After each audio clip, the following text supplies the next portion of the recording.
Nemo profeta in patria, nessuno è profeta in patria. L'espressione è molto utilizzata per esprimere la difficoltà che gli artisti hanno nell'emergere in ambienti a loro familiari, dando per scontato che in ambienti estranei sarebbe meno difficile far valere le proprie capacità.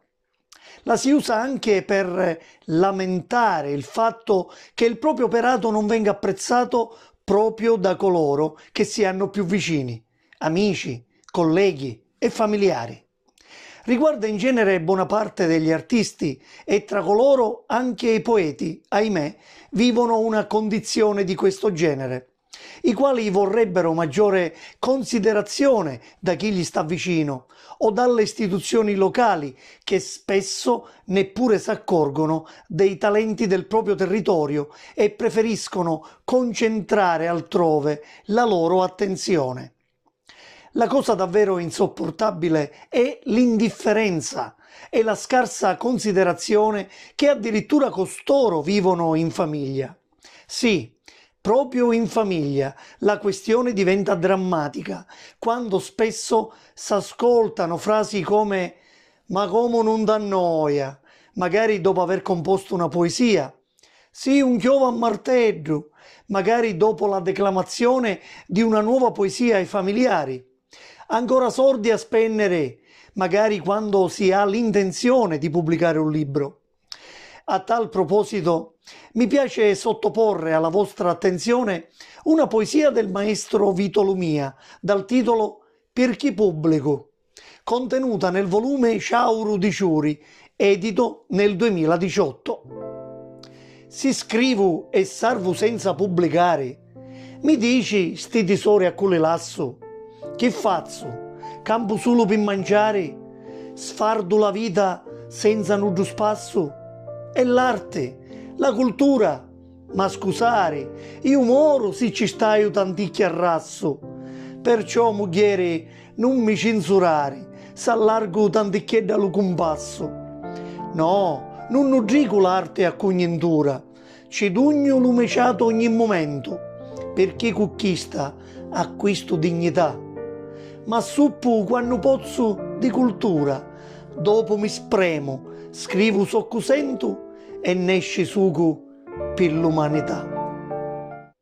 Spesso per il poeta anche il rapporto di coppia diventa complicato, soprattutto quando sopraggiunge improvvisamente la musa che lo chiama a sé nel suo mare di parole in cui il poeta naviga in attesa di pescare quelle più sublimi.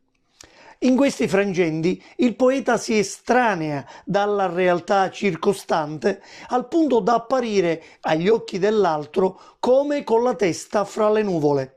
Ancora peggio quando l'altro è la propria moglie.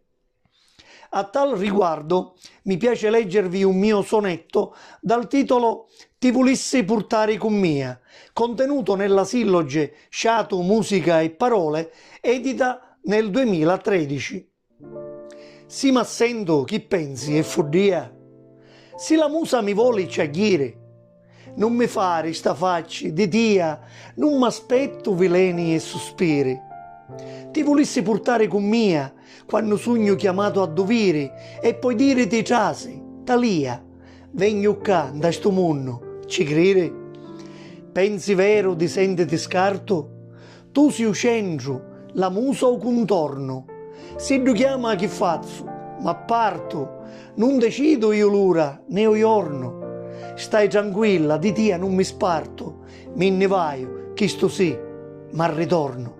A proposito di Testa fra le nuvole, vi lascio con questo distico emblematico di Vincenzo Castiglia, figlio del più noto e amatissimo poeta pacecoto Guglielmo Castiglia, tratto da una sua poesia. Se vedete per strada un poeta che ciucciulia, non vi avvicinate, sta facendo poesia. Cari amici, vi ringrazio per l'attenzione e per seguire costantemente i miei contenuti su TVBN, simultaneamente sul canale YouTube e sulla pagina Facebook. Se volete lasciate pure qualche commento sul tema trattato. Nemo, profeta in patria, il poeta incompreso persino in famiglia. Ciao a tutti e buone feste da Nino Barone.